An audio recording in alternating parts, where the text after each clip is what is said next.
formative pruning, we ideally want to create a nice sphere so it becomes a round ball from every angle. You want to take your primary view, which you probably have two here, one from being in the centre of the garden and one from the back door, which will be over here.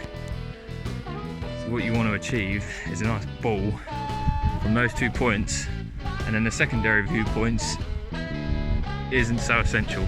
First step is you identify your new top. So you go straight into the middle and find a new top point.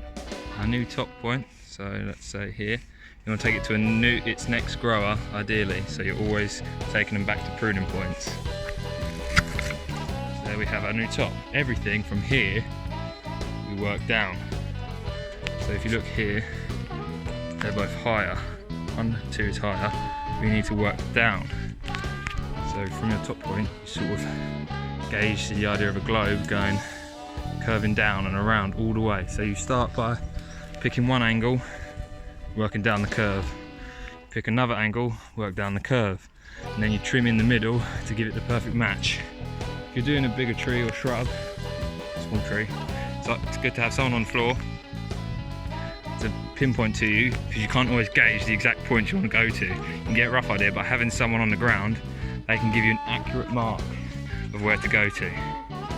So what I've done here on the top, so I've then done a few snips just to work gradually down. So if you see, I'm gradually curving down to create that global shape. What I'm doing with every cut as well is taking it flat with the growth, so it's 90 degrees. Here it's nice and flat and even, rather than doing at an angle like that. It's unprofessional, it's not the correct pruning point. And what can also happen is tears. So you cut and you tear it. What you need to do is get rid of this tear, as it's unattractive and unprofessional. So we just take it down to the next point, trim it there, just have to accept the fact that there'll be a little gap potentially. If it's a minimal tear, such as this, and it's going to disturb the shape by taking away, then we can leave that, but ideally we don't want to have that. Try and find it with a leaf or something. So what I've done is done half.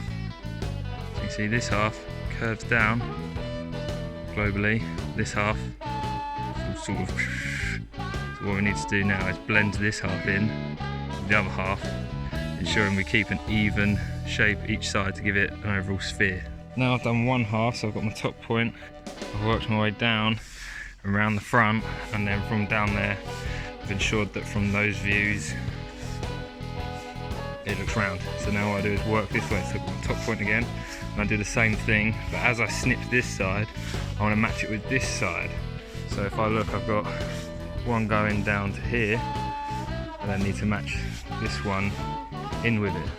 So I can't always go to the perfect pruning point above a grower, so sometimes I go slightly higher, but that's okay to get the right shape.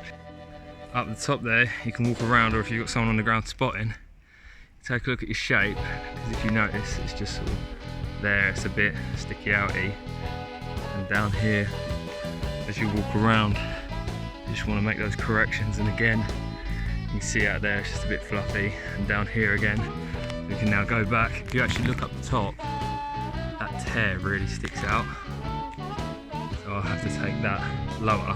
So by taking the top down slightly, I've cured the problem of the tear, but it just meant a couple had to go down slightly lower just to match in. We've got a much more global shape,